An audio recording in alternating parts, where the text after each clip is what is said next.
he can reel off racks. If you start to go behind against filler, it just makes you panic a little bit. Tyler Styer will know this. He's got to get off to a good start.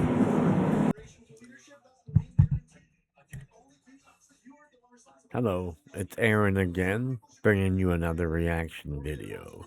This time I've brought up the killer, Joshua Filler, against the, Tyler, the baby-faced assassin, according to Google. That's his nickname, the baby-faced assassin, Styer. This is from the 2025 UK Open.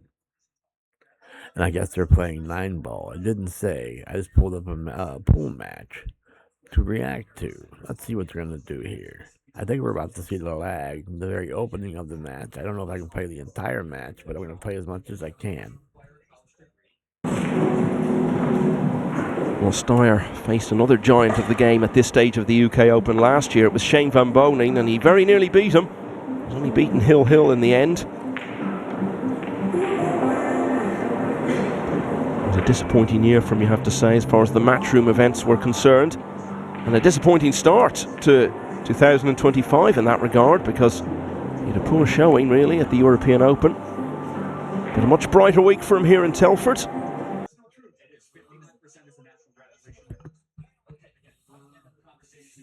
How the balls are still rolling.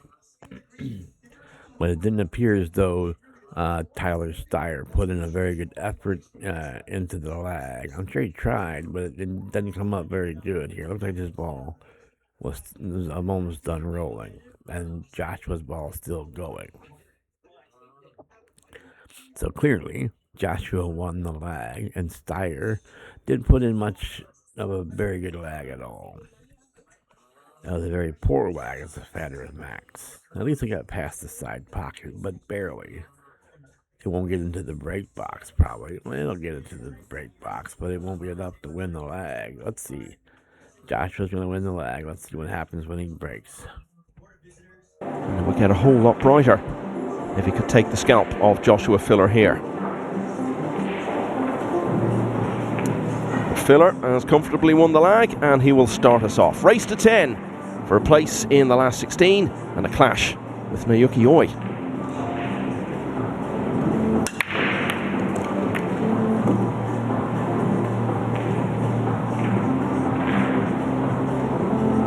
And of course, if Filler comes through to face the Japanese star, that would be a repeat of the final from the last Matchroom Open event, which Filler won 13-1 in Sarajevo a couple of months back now. Well, Filler's getting down, and he hasn't called a push, I don't believe, so this is going to be a safety play. I'm not going to pretend to know what he's going to do here. My safety play was never the best part of my game. I moved the ball very well, but I didn't pocket balls very well, and I couldn't play safe. I couldn't see a safety. I could execute it if someone told me you should do this. I could execute fine. I didn't see what to try to execute, which is a problem when you're playing 9-ball. 9-ball, safety play and 9-ball is an extremely important part of the game. So if you can't play safe, you can't play 9-ball. So I guess he said I couldn't play 9-ball. But I can move the ball like a champion. I moved the ball very well. I just couldn't pocket balls extremely well. And I couldn't play safe extremely well. But my 9-ball game was pretty effective, to be quite honest. So I do believe Joshua's going to duck here. I just don't know what he's going to do. I don't see any real big balls here. So let's see what he does.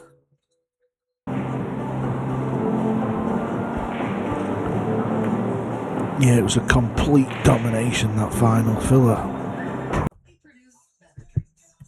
That was a very good idea, and for the most part, a good shot. Although I think the cue ball came far enough past the 4 that Styer will be able to contact the 2-ball fairly easily and get a safety out of it. I think he'll probably just knock the 2-ball down table and leave Whitey right there, create some distance. I don't know if he's going to do it. I shouldn't predict. I always say I'm not going to make predictions or suggestions when I make these reaction videos. I'm just going to react, but it never works out that way. I always feel compelled to say what I think is going to happen, just to see if I'm right or wrong. In this case, I'm predicting, although I shouldn't, that he's just going to knock the 2 ball down. It looked like the 2 ball came past the 4 ball. It was a good idea and a pretty good execution, but I think he left Styer the choice of knocking the 2 ball down table, which is my prediction. But again, as I said a moment ago, seeing the safety was never a strong point of mine, but I do know creating distance between the object ball and the cue ball is always a good decision. Now, I don't know how I don't know if he's going to get. I don't know if he can hide the ball here, but he can create distance. Let's see what he does. Proper did a number on Mukio. He's overrun the cue ball a little bit though.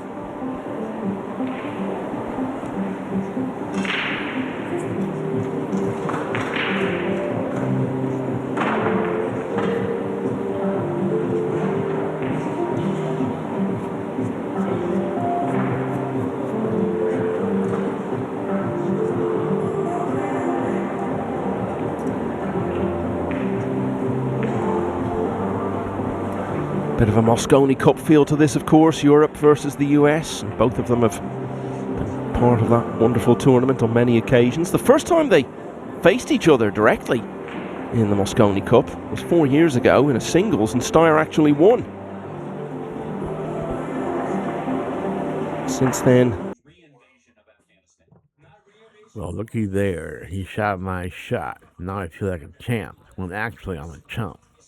But he did shoot my shot and executed fairly well. He got the cue ball down table, a little distance between Whitey and the 2 ball. And so I'm not even going to predict what Joshua Filler is going to do here. This is where my safety play really suffers because I don't even see what to do. Again, as I said earlier, I don't see a big ball on the table. Turns out the 4 ball was a big ball the last time, but I can't imagine how the 4 ball is going to be a big ball this time. He would have to, what would he have to do? I don't even think about the 4 ball. He's not going to play the 4 ball. I'm pretty sure about that. They've faced each other in 3 Moscone Cup doubles matches. Filler's been on the winning side in all of them. And they've also had another singles since then. And indeed, that was the match which clinched victory for Europe in the 2022 Moscone Cup. Filler clinching the winning point there.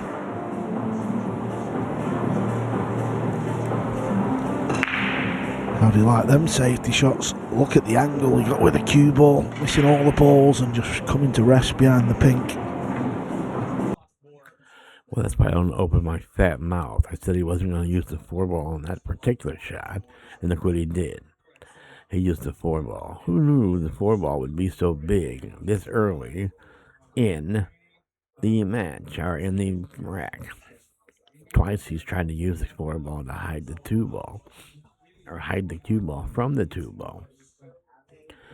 And the first time he wasn't quite successful, but this time he looks pretty, looks like he's done pretty well here. I don't know what, I guess it's Styer coming to the table. I'm not sure what he can do. I'm not going to try to predict it or suggest anything because I have no clue. Well, he's obviously kicking at the 2 ball. He's not going to just give up ball in hand. He might give up ball in hand, but he's just not going to hand him the cue ball. He's going to kick at this ball for sure. And hopefully kick safe. He'd have to luck out to get kick safe here, I think. But he will be kicking at this ball. Maybe 1, 2, 3 or 4. Let's see, 1, 2, 3 rails at the 2 ball between the 9 and the 5 ball. Or the between the 9 and the 5, just past the 7 ball. I'm not going to predict that. I don't know what I would do. As I look at this, I don't know what there is to do. Well, we'll see. Let's watch.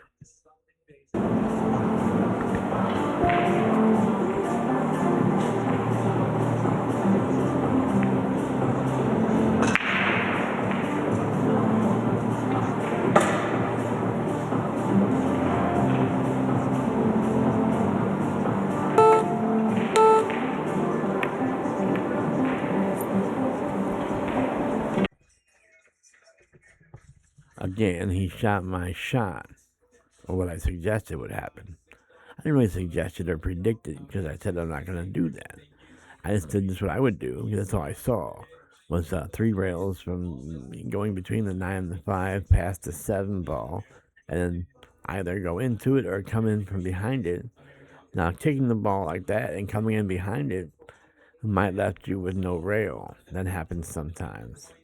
But he hit the ball. We got a legal shot, but unfortunately, that's not going to work out well for him. He probably left Filler out.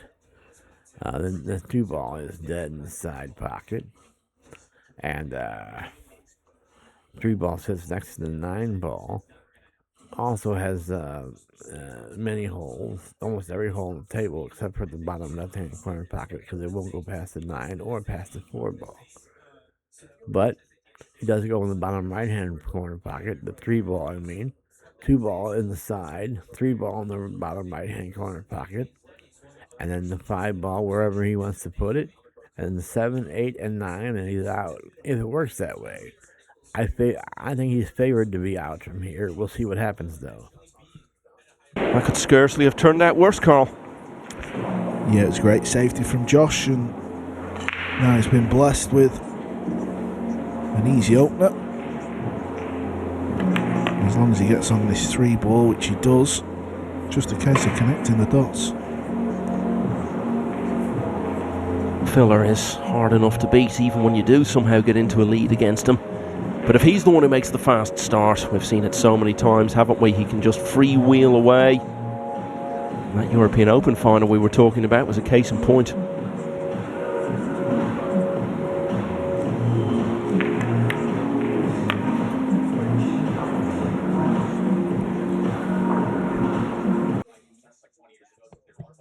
Well, this isn't very good for Joshua. He's smack dead behind the 9 ball.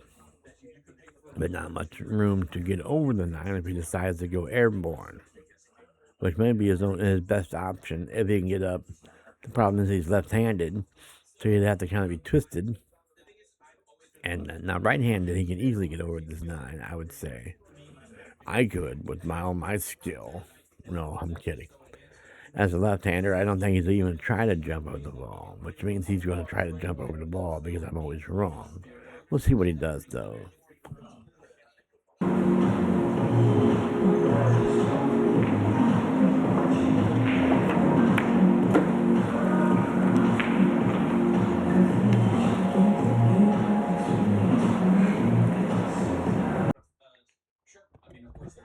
I'm stupid. The 4 ball was on the table. I was confused because of this rack. The 4 ball is pink instead of purple. I knew the 5 ball was purple. I just forgot the 4 ball was on the table. I saw it earlier. I even talked about it earlier. I just forgot it was on the table. All I knew is he was hooked by the 9 if he was shooting the 5. He's not shooting the 5 until now. Now he's shooting the 5. With the 7 having 6 holes to go into, and the 8 ball, again, having 6 holes to go into. I don't know, you can't go in the left side-hand pocket, probably. But I still predict that he's out from here. Let's see what happens.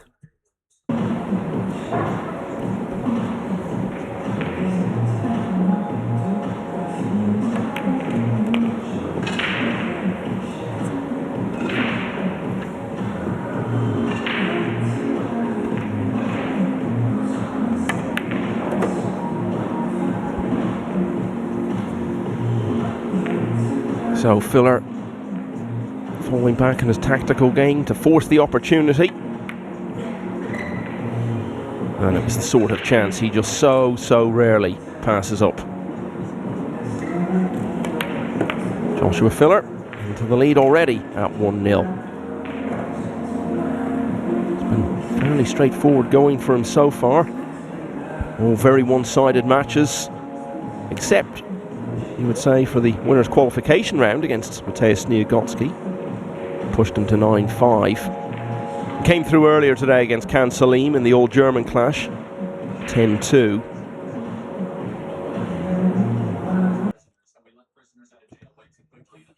So it's 1-0 Filler, which doesn't have to mean anything because I think the commentator said they're going to 10. I think it's written down there. I can't read. My eyes are not so great, so I can't really tell if it says what the race is to. But I do believe the commentator said the race is to 10. So 1-0 means nothing, really, in a race to 10 between two world beaters. So we'll see what happens from here. Let me push play. It's been a good year for him already with that European Open win. Even prior to that, he'd already won one of the smaller ranking titles earlier in the year. I say smaller, but obviously an event with a huge amount of prestige and history, the Derby City Classic. Beat Alex Pagulayan in the final. So between that and his win in Sarajevo, Filler has now won 7 ranking events on the World 9-Ball Tour since the current structure began 3 years ago. And that's now a joint record alongside Feder Gorst and Francisco Sanchez Ruiz. 27 years of age, ranked number 4 in the world.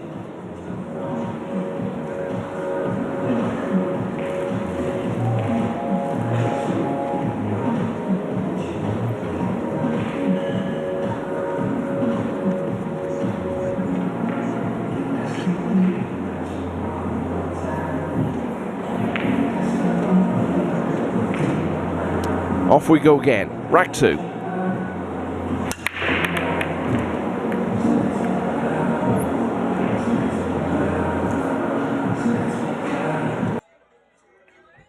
It looked for a second that the 9-ball had a chance, but it really wasn't on 9 at all. But now Joshua is going to have to find a way to get safe from here or to push. Where do you push to, though? That's a tougher shot than the safety shot. The push shot's the hardest shot on the table, but it's so important in certain situations. So he's gonna put. He can see the ball. So I guess there's no reason to push when you can see the ball. I think. I don't know if that's a rule or what, but I don't see a safety, but I never do. And I don't know if the cue ball is going to fall in the pocket. You hit the cue ball on the right side as we look at it. The left side as you would shoot it. I don't know if the cue ball scratches from there. We'll see what he does, though. Shall we? Yes. Yeah, that's come out quite awkward off the break. 9-ball is covering most of the blue 2. Does have the option of the push as well, let's not forget.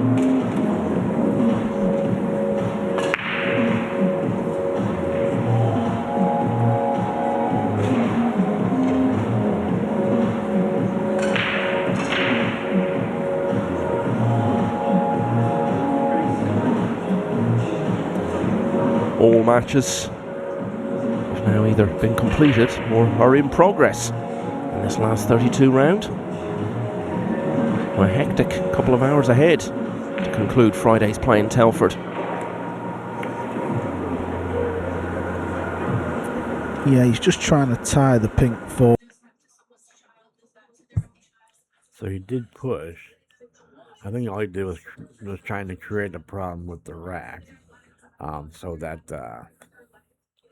there's really no way for Styer to run out if he decides to get up there and try to run out. I don't see a pocket for the 2-ball right now. Well, it has the right-hand side pocket, but the side pocket, but you'd have to be in a different position than where he is now.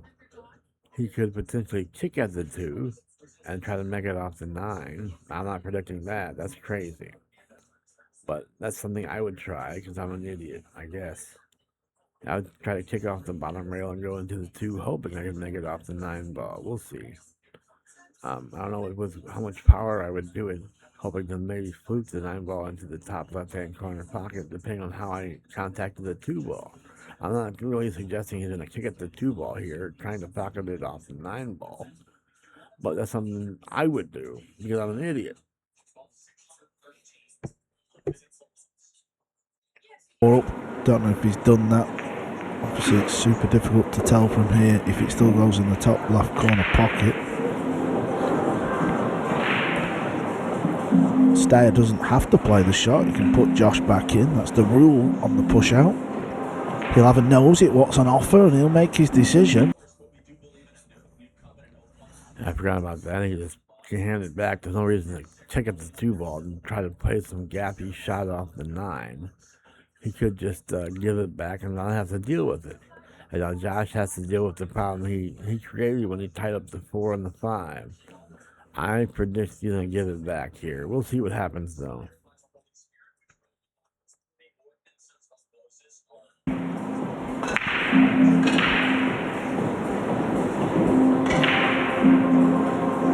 Had such a miserable European Open, didn't he?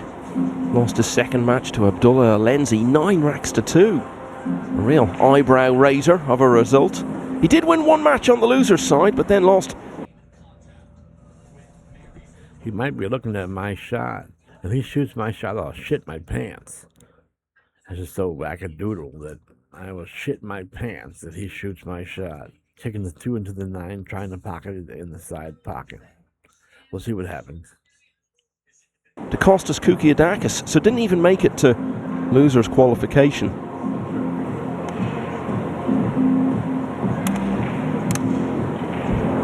Trying to kick this in off the 9, I think. Wow, that was close. He shot my shot. What the fuck is going on around here? I've been right a couple times now.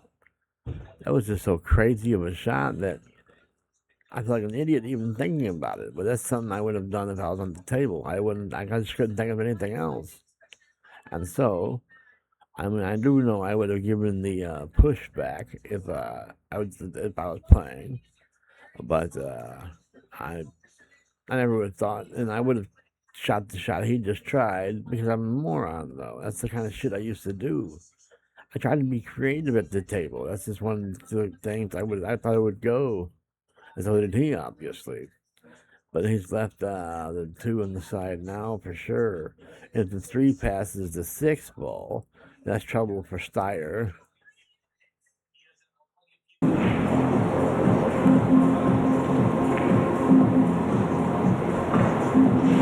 Here's another look. The 2-ball had to hit the 9 a little thicker. Just grazed it. But that just shows, I know he didn't make the shot, Michael, but that gives you an idea of the talent Filler has got. He's never far away. Yeah, and the mindset as well.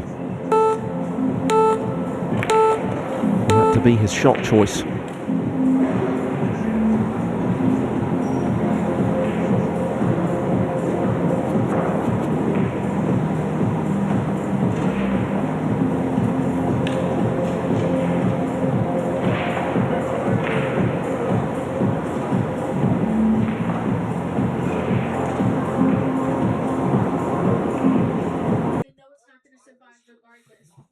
I think I said the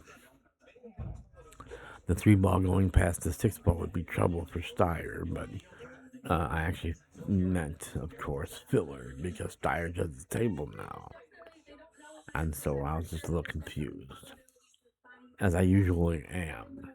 I don't know why I make these videos. All I do is embarrass myself. I think the 3 does go past the 6-ball. I think I said 9 because 6 plus 3 is 9. Maybe that's why. I don't know. That's just a slip. I think the 3-ball goes past the 6-ball. It at least goes in, grazing the rail. So we'll see what happens from here.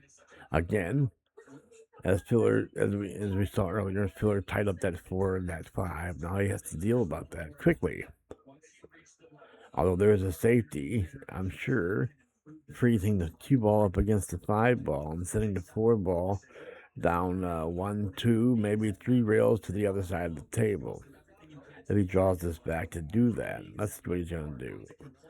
Again, if I were predicting, and I'm not predicting because this is a reaction video, not a prediction video. If I were suggesting or predicting things, I've done it so often so far in this video that I guess I might as well keep on doing it. I predicted he's going to draw this back and shoot the 4-ball down table, leaving the Whitey stuck on the 5-ball or behind the 5-ball, and making Joshua kick at the 4-ball. We'll see what happens. We'll see.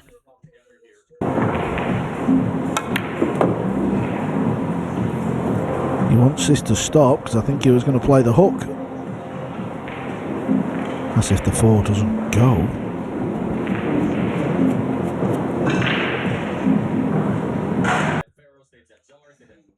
I do believe he was drawing that back to shoot my shot, but he drew it back too far, and now I don't know what the hell he's gonna do. Might just graze the 4 ball, leave it up there, and put Whitey down at the bottom of the table. We'll see.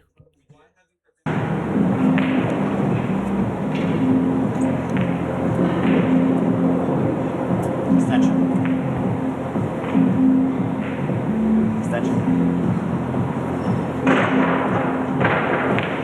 He lost his first match here against Juan Carlos Exposito. That was another unexpected reversal, and you might have thought, well, here we go again. Sarajevo to be repeated. Had to win 4 matches then on the loser's side, and almost went out in the round before losers qualification again. He was 1 rack away from defeat against Do Tae Kien, but got through, then beat Francesco Candela, and that put him into the last 64, where he saw off Anthony Brabin earlier today.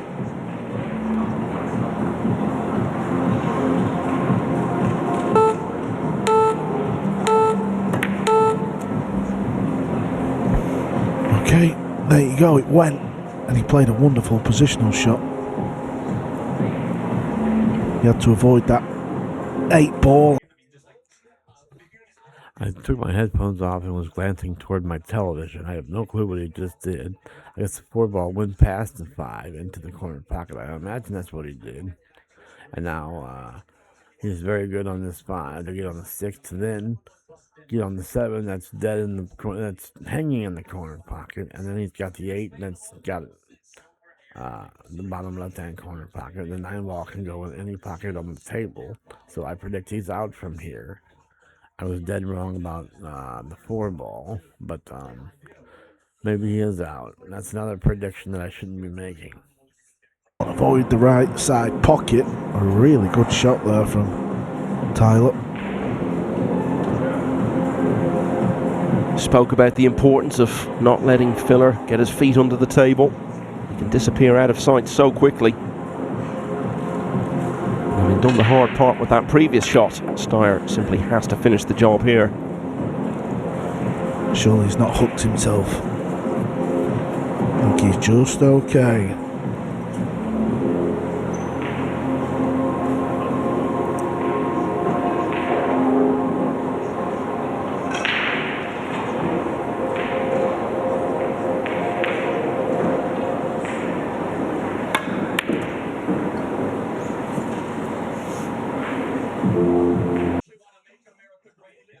All he had to do was pocket that 6 and he was out. The question is, what do you do to get on the 8 ball? Just pocket the 7 in the top right-hand corner pocket. Hit it a little thinner than the heart of the pocket. It'll go no matter how you hit it. Just hit it a little thin and then come down table for the 8 in the bottom left-hand corner pocket. So you're going to the top rail for sure. You have to.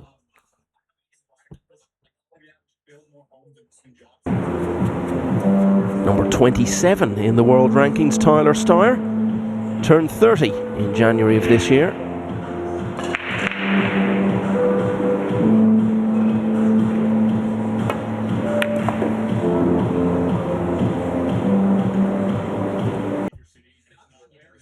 Again, I was wrong. He hit the 7 ball a little thicker than I thought he would. I thought he would hit it thin and then with a touch of top left-hand English, and then come down straight toward the 8 ball, but he's just fine here.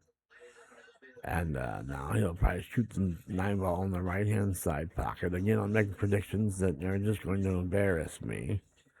We'll see what he does. I think he's going to go 8 ball in the lower left-hand corner pocket. Cue ball 2 rails out for the 9 ball in the side pocket. We'll see what he does. I'm sure I'm wrong.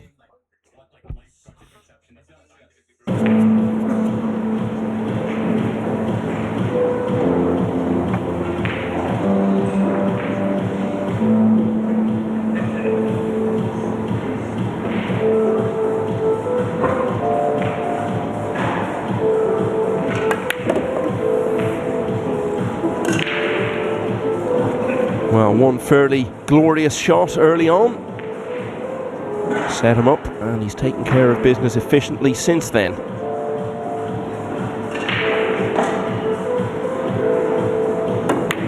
So Tyler Styer levels with Joshua Filler at 1-1.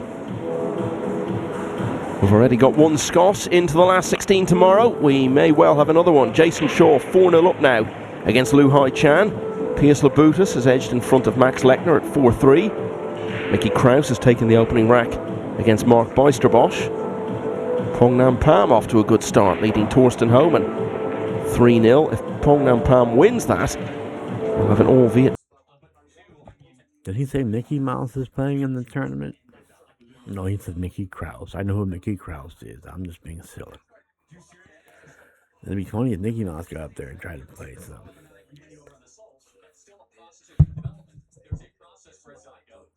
Vietnamese last 16 clash against Duong Quoc Hoang. Victor Zielinski also off to a good start, leading Imran Majid 3-0.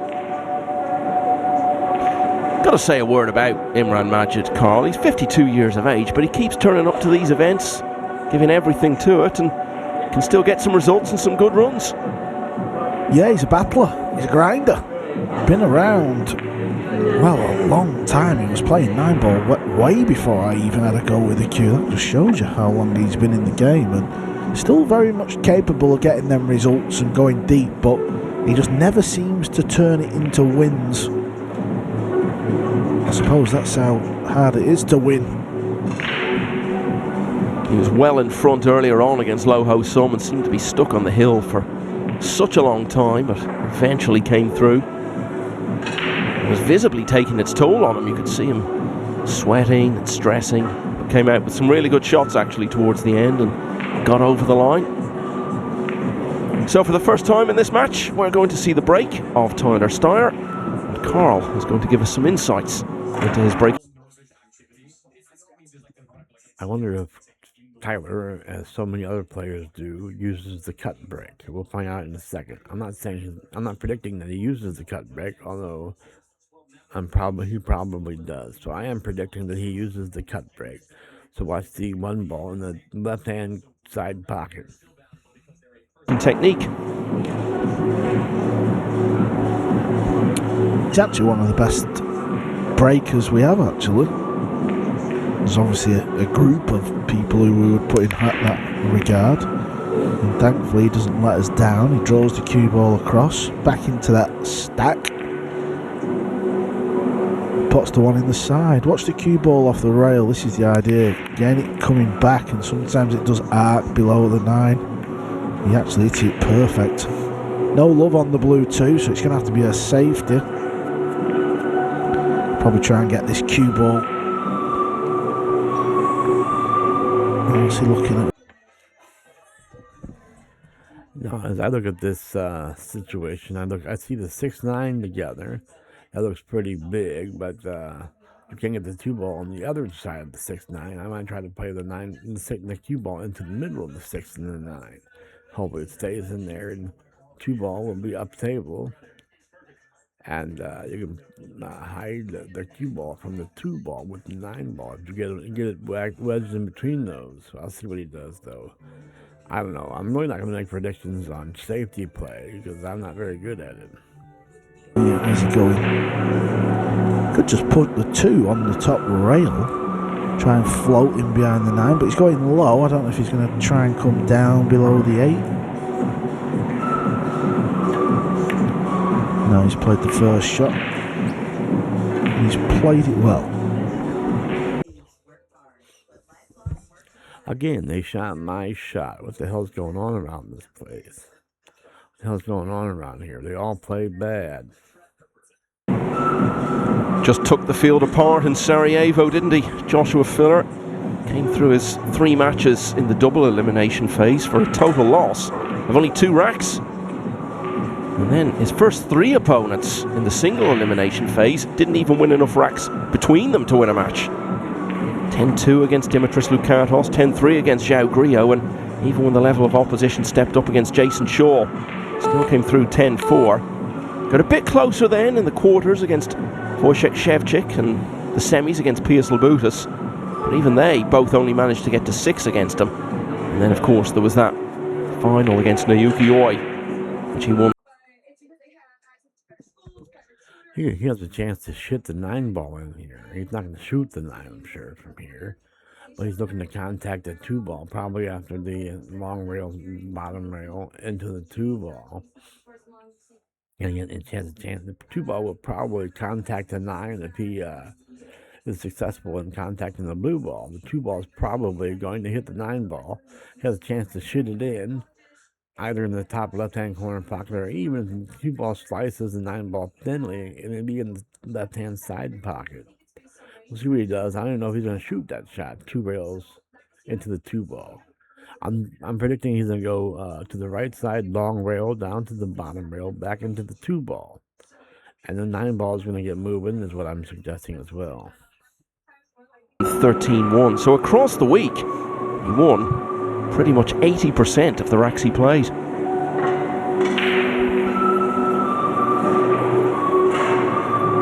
He's asking the question of Tyler Styer here in rack 3.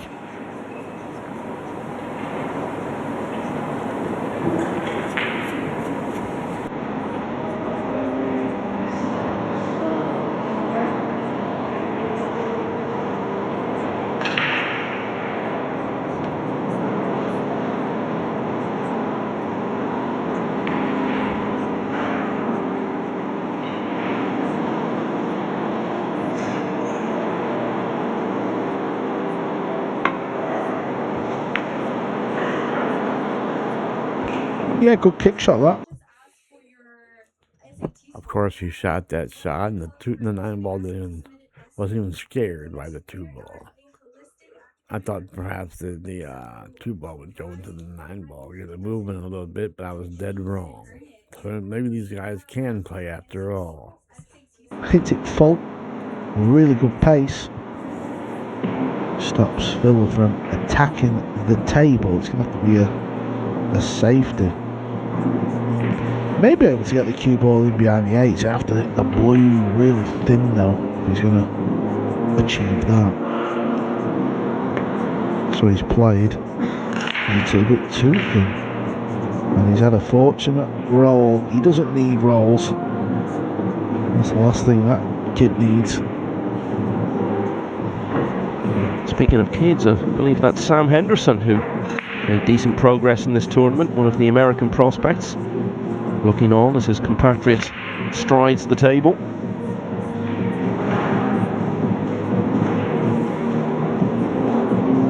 He's using new equipment now, Styer. He's had it for about the last 2 months, and I spoke to him a little earlier today. He reckons he's about 70% through the process of adjusting to it. Said he had plateaued to some extent with his previous equipment, and there were some shots he felt he couldn't play. So he's talking in optimistic terms about how things will be once he's fully adjusted to the new equipment. Back at the table in more danger, which was... I saw that too, but I was afraid to predict it. I've already embarrassed myself enough on this video. Actually, I made some good calls, but I was afraid to get up there and say anything. So now Tyler will come to the table, kicking at the 2 ball again. They're doing a lot of kicking at the 2 ball. It's a very interesting safety play. The first one to give up ball in hand will lose this rack, I'm afraid. And this might be it right here. Stiller might be coming to the table with ball in hand. It's gonna be a tough shot here to get contact the 2 ball legally. Here we go. Inevitable, really, from the position he left the balls in for filler. Yeah, and the kick shots are becoming more difficult each time he comes to the table.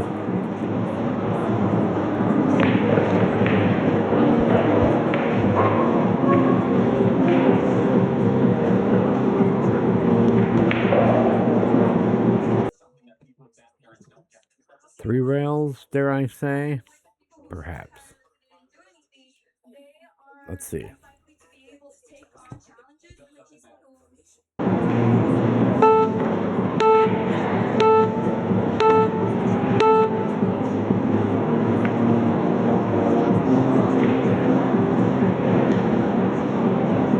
Styer offering the cue ball to Filler with an air of resignation about what's likely to come next.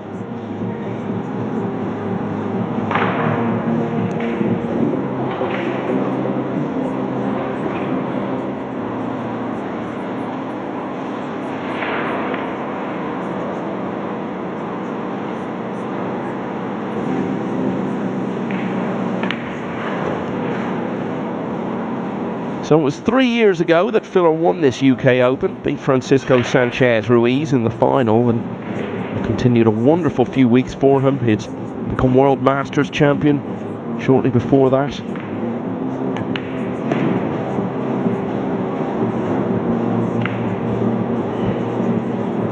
At the time, all the talk was about Shane Van Boening, who just won the World Championship, and Albin Ocean, who'd had a great couple of years. Certainly Filler grabbed a lot of the attention and limelight for himself in those wonderful few weeks in the late spring of 22.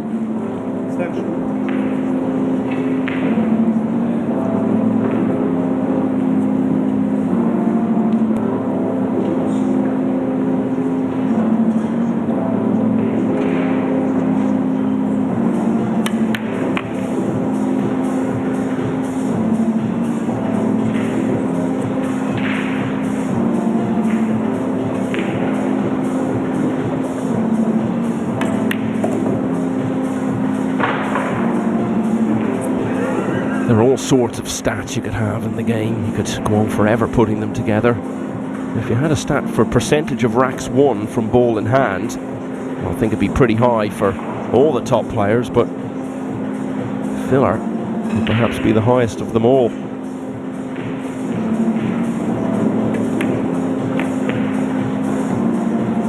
I spoke about a sense of inevitability and resignation. Styer left the table. And it's turned out exactly as expected. So that's 2-1 in favor of the killer, Joshua Filler. But again, that doesn't have to mean anything in this race to 10 games. 2-1 between these two world beaters, no matter how bad they play. Shooting shots that I thought of. Anything, the result of this match could be any score. I'm kidding about them playing bad. I was just joking about the fact that so often now they shot what I suggested. Which I'm going to quit making suggestions, I think, or predictions. I'm just going to react to what they do. Here we go. Joshua Filler goes a rack clear for the first time, the second time in the match, at 2-1. Pius Labutis has got a bit of distance over Max Lechner. He's gone a couple clear at 5-3. Mickey Kraus also 2 clear, but at a much earlier stage of the match against Mark Bijsterbosch, 2-0 to the Dane. Lu Hai Chan has won rack 5. First he's taken in the match though against Jason Shaw, the Scot leading 4-1 there. 4-0 for Pong Nam Pam now over Torsten Homan. Victor Zielinski with a 4-1 lead against Imran Majid. A reminder of the players who are already through. Georgi Georgiev will play Fraser Patrick. Hona Suto is through to face Mateusz Sniegotsky. Wishes Yap and Carlo Biado, both part of the winning Asian team at the Reyes Cup back in October. They will square off. And the other players who are through, Wen Antoine, Wong Kwa Kwang, Alexa Pichelge and Naoki Oi, although they are all still waiting to find out who their opponents will be tomorrow.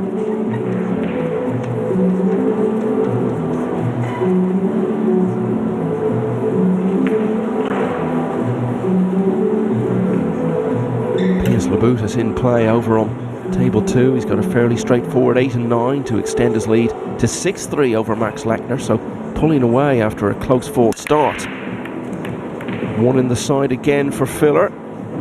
3 out of 3 in that department so far. But has the cue ball just run a little too far for him to have a chance at the 2.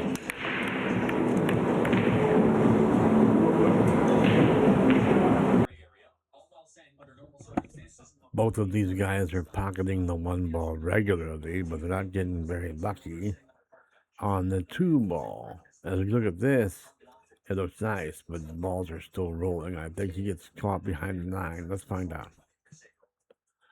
We saw it stop the first time. I don't know.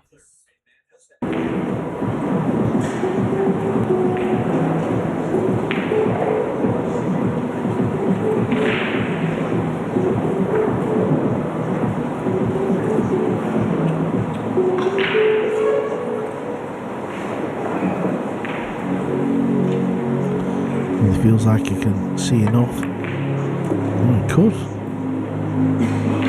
It's not getting any easier though. This is a big shot. It's very thin. Can he avoid hitting that 9 ball after he puts the red 3 as well, or is it going to crash into it? He's kind of just got to miss it just above it. Oh, he's such a wonderful player, is Philo. He's got every shot in the locker.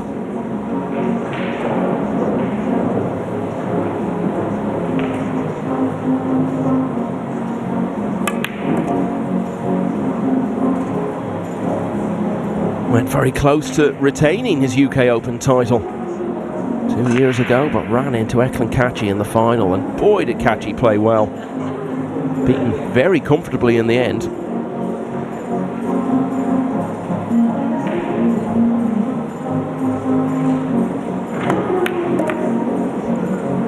Striking down on the cue ball because that angle was not there. He made that angle.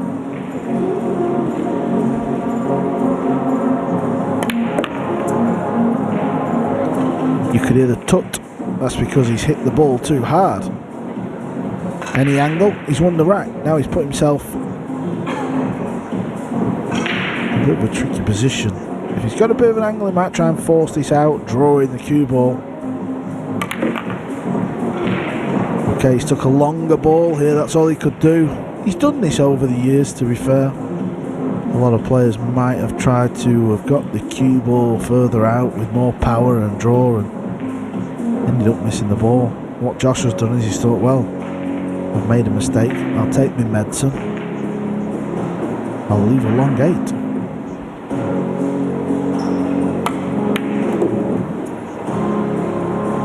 And it's such a great asset to have. And you can rely on your long game to that extent.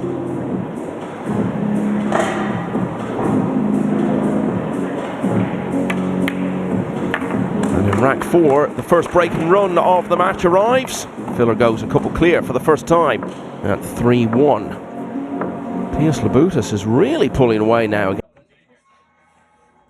Still doesn't have to mean anything in 3-1. It's a long race. They're going to 10, I believe. That's what the announcer said. And I think it says that at the bottom of the stream. I don't have the pause. Against Max Lechner. Looked like it was going to be close going all the way, but now the Lithuanian is only 3 away from victory, and yet another weekend in a Matchroom Open event. 7-3. Mickey Kraus 2-1 up on Mark Beisterbosch. Lu Hai Chan's got another one back against Jason Shaw, so the Scots lead has been halved from 4-0 to 4-2. And we've got Pongnam Pan now leading Torsten Homan 5-0, and Victor Zielinski 4-1 up on Imran Majid. It's become one of the highlights of the year, hasn't it? The Hanoi Open. We'll be back there from the 7th of October. Huge crowds there in the capital of Vietnam, a real sense of occasion about it, and always a wonderful atmosphere there, particularly towards the end of the event. Vietnam has really been the growth country in pool over the last few years, and it's been fueled so much more by the arrival of a major tournament in Asia. Those of us who were there that night when Jason Shaw won in that dramatic final against Albin Ocean will never forget it. It wasn't like anything we'd ever seen before, Carl. To see the locals chanting the players' names and taking sides and queuing outside to greet the players like rock stars, it was wonderful. Yeah, no one knew. Finally, the 2 ball looks good after pocketing the 1 ball, but he's been jacked up over this 8 ball and kind of twisted around because he's left-handed. So he'll be jacked up over the 8. I don't know if he's going offensively here. He probably will push because he can find some type of safety, or even try to pocket the 2 ball. Jacking up, striking down on the 2, and then when striking down the cue ball and then drawing back with the 3 ball and wherever it may go. I don't know. I'm not making any predictions. I just want to watch what he does here. It's very interesting. I can't imagine with the 2 ball wide open, he's going to push here, though. It existed over there. Maybe the Vietnamese players, of course, but we didn't. Another fine break there from Filler. He's really worked hard on the break shot. Doesn't absolutely pound the break like Eklund Catchy and Shane Van Bonen, but he hits it with real good control.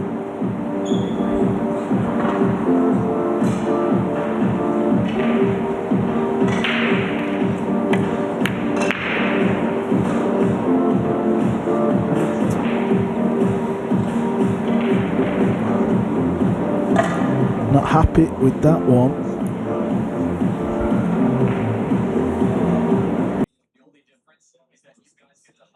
Is Tyler going to skip over the edge of the 9 to contact the 2 ball?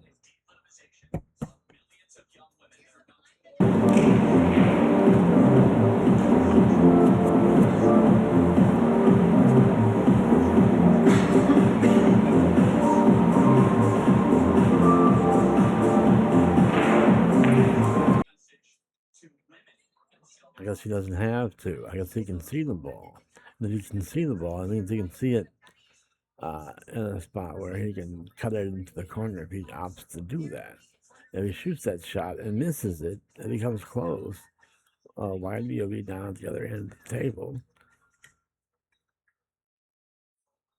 But if the ball's hanging, it doesn't matter where the cue ball winds up unless he gets behind the ball to snooker him from the 2 ball. I think he's going to go offensively here. We'll see. I don't think he has enough of the 2 to do anything else. I think he's just going to try to cut this in. We'll see, though. I'm not predicting. I'm just saying I think that.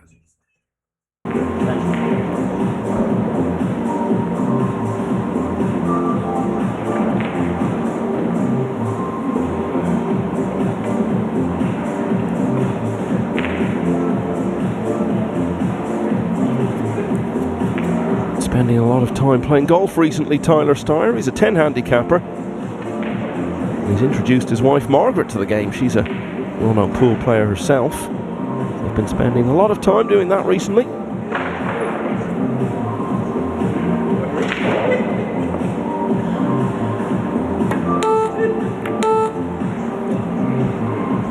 Maybe it's the pool he needs to focus on.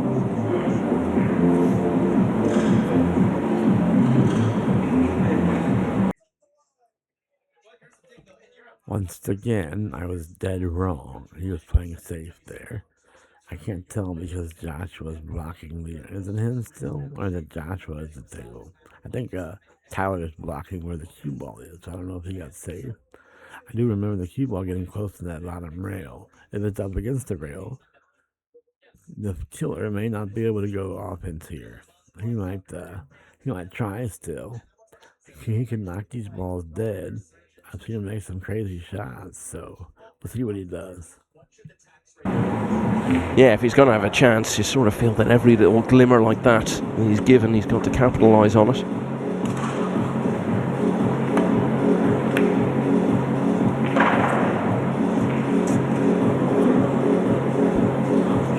Yeah, another safety. Back-to-back safeties from Villa, where he's not hit the ball how he wished.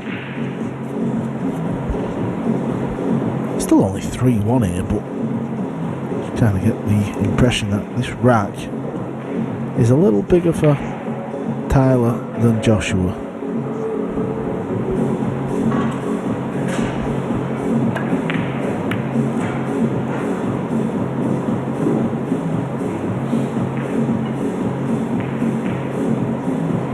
Trying to get through to the last 16 here, Filler, as he did in all of the Matchroom Big Field events that he played in 2024. His best run in any of those was the US Open, where he got to the semis and lost to Shane Van Bonen. But he was in a Matchroom final last year, the World Masters, back in April 2024 in Germany. Led Federgorst 8-6 in the final, trailed 10-8, and Turned it around again to lead 12-10, but lost the last 3 racks and missed the chance to win a big title on home ground. So I said Styer's really got to capitalise on pretty much every glimmer of hope he's given. Well, this is a pretty good chance he's got with ball in hand. Feels like a big moment, this, even at a relatively early stage of this last 32 encounter.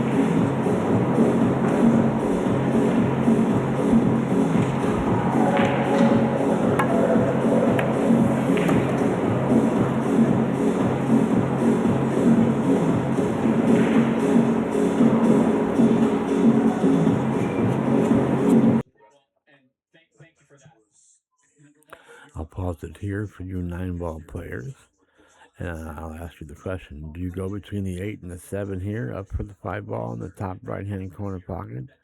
I think the answer is certainly yes. He's going to shoot this in the bottom right-hand corner pocket and kind of stun the cue ball between the 7 and the 8 for the 5 in the top right corner pocket. And then the 6, there's a big question about the 6 because it's down on the bottom rail. It's going to be tough to get on the 6 ball, no matter where you shoot the 5 ball from. So we'll see what he does, though. I think he's going to pop between the 7 and the 8 ball here.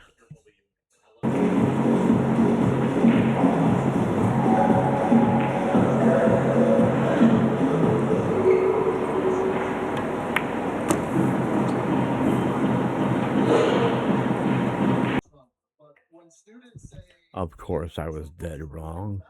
And this makes much more sense, doesn't it? He has a chance of getting down for the 6 ball now. So what do? You go, I'm not going to predict it, but I'm asking the question seriously because I don't know how to get there on the 6. Do you go long rail down for the 6 and 1 in the corner pockets? The bottom left-hand corner back pocket, probably.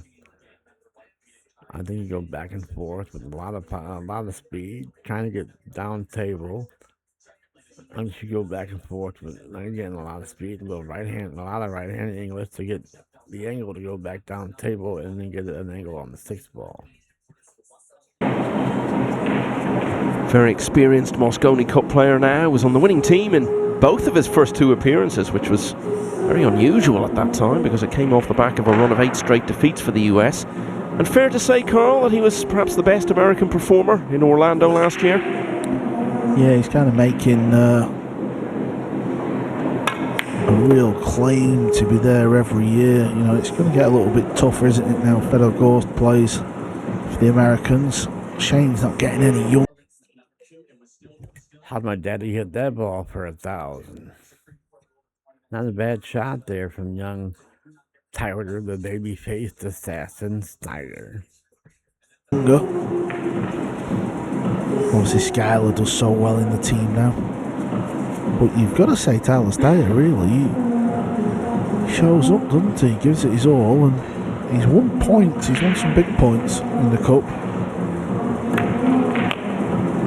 I firmly believe they've got to go young, though. I think they've got to just throw somebody young in the team. You just never know, do you? There's a lot more younger Americans coming to these events now. Someone might just fly in that arena, might just be made for it. You never know with pool, do you? Because we're so used to playing in front of smaller crowds. Maybe someone out there in America thrives of 3,000. Yeah, and the thing is, even if it doesn't work, at least you're giving them the experience, and then over the next year or 2, they might really come through. You've got to give it a go, really, when you consider, what is it now, only 2 wins for the US in the last 15 Mosconis. Anyway, this is Europe versus USA, and the American, Tyler Styer, is hanging in there, only 1 behind now, at 3-2. So who would you put in then of those youngsters?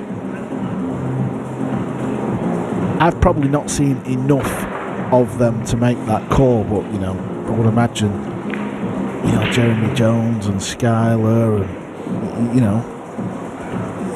these guys, even Shane. I mean, I'm sure they can spot somebody.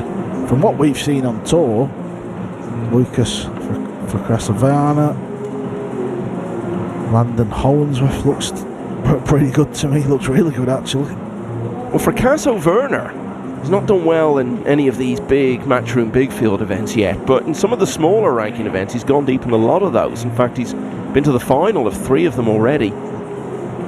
So he may have the strongest case. I suppose if one of those American youngsters was to really go big and have a quarter final in something like this, or maybe even a last 16, then the case for putting them in and letting them show what they can do will be pretty strong.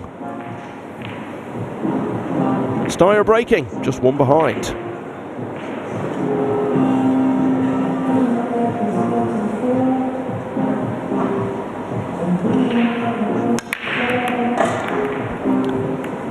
Both players are hitting the break absolutely spot on. So much control with the cue ball. Here's another look. Yeah, half a dozen racks in, and between them, they've made the one in the side every time so far. Piers Labutas, by the way, on table 2 has got another one on the board, so all of a sudden he's only 2.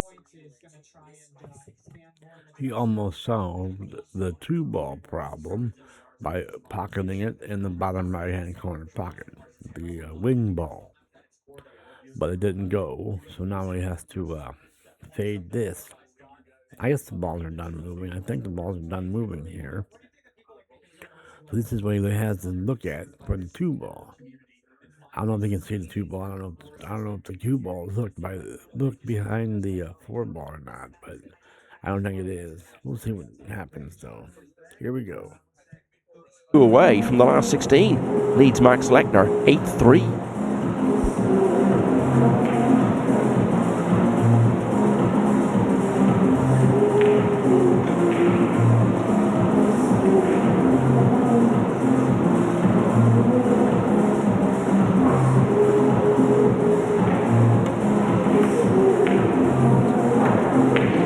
Felt it would squeeze past. And whenever it's tight like that, it's not really a bad shot. They're just so tough. This will go off the rail up into the upper far corner.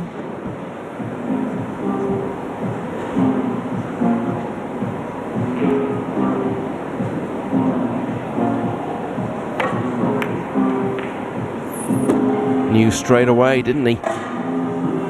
Makes such a high percentage of that sort of shot.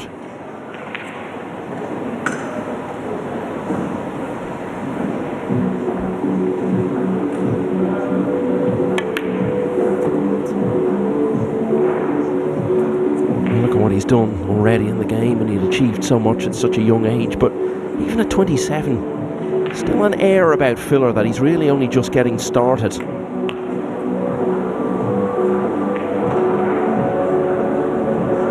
Amazing Mosconi Cup record. Won all his matches to be MVP on his debut when he was only 20. He's the only player ever to pot the winning 9-ball and be MVP in his debut year. And one of only 2 players, along with Niels Fyen, to do the double twice of MVP and clinching the winning point. 3 times MVP in total, one behind Fyen's record.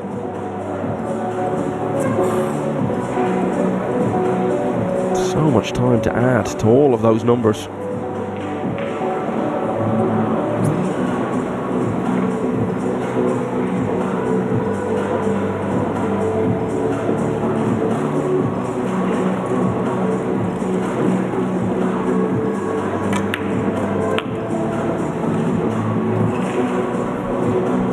Good speed control there. It's so easy to under hit the cue ball and you leave a tricky thin 7. And because you've got that in the back of your mind, you might over hit it and just sneak towards the 9 and hook yourself. It's absolutely pinpoint this.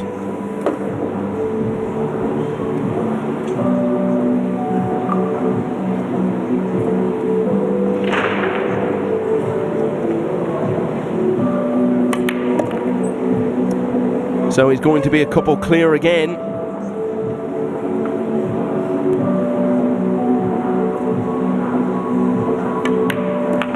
Three of the last four racks now have gone the way of Joshua Filler, and he leads Tyler Styer 4-2 in the last 32 of the UK Open.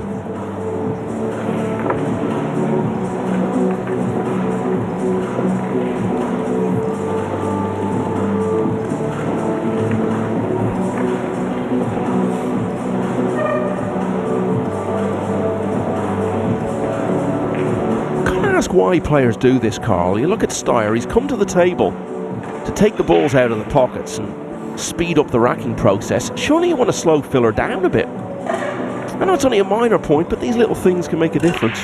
Yeah, I don't know. I think it's just something you've been doing all your life. It's just in you, innit? You just get up and... Not everybody does it though, do they? Like you say. Well, exactly, that's the point.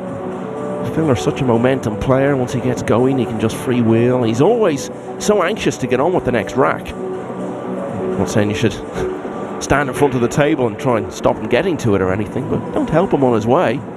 Anyway, that's a debate for another day, perhaps.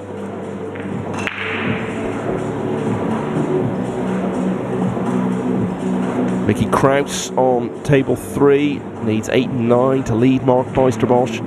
3-2. Kraus looking to bounce back after a very disappointing title defence in Sarajevo. 4-2 then to the German star. Another one ball, another good break. Michael, did yourself and Jeremy pick a winner at the start? I meant to ask you yesterday. Yeah. Phil asked me straight out the gate. He asked me on day one. Yeah, I don't want to say who I went for. Went pretty badly. Long since out of the tournament. Moritz Neuhausen. I don't think any of us saw it coming, what happened to him yesterday. What about JJ? Who did he say? Yeah. Gonna have to try to remember that. You went for Filler, did you? Yeah, I did. I usually go for Filler, to be fair. I didn't at the last event. But I've gone back to my old horse. I think Phil went for Yap. Yeah, we'll have to check with the old guys. Older guys. I know the video's not over, the match isn't over yet, but it's a quarter after 1 o'clock in the morning. I'm getting pretty tired. I'm ready. I'm kind of done. I'm over this. I'm ready to go to bed. So I'm gonna stop it here. I want to thank you for watching and hope that you weren't too invested in the match. I'm sure you can Google who won this. This is from the 2025 UK Open. Just Google who won the match between Tyler Styer and Joshua Filler. And I'm sure it'll tell you. If I had my phone on me right now, I would Google it for you. But I don't even know where my phone is. So I'm sorry if you were very involved in this match. But I just can't go any further. So I'm going to hang this one up. Thanks for watching. Please come back and watch another one when I complete the match. Thank you so much. Bye-bye. Peace.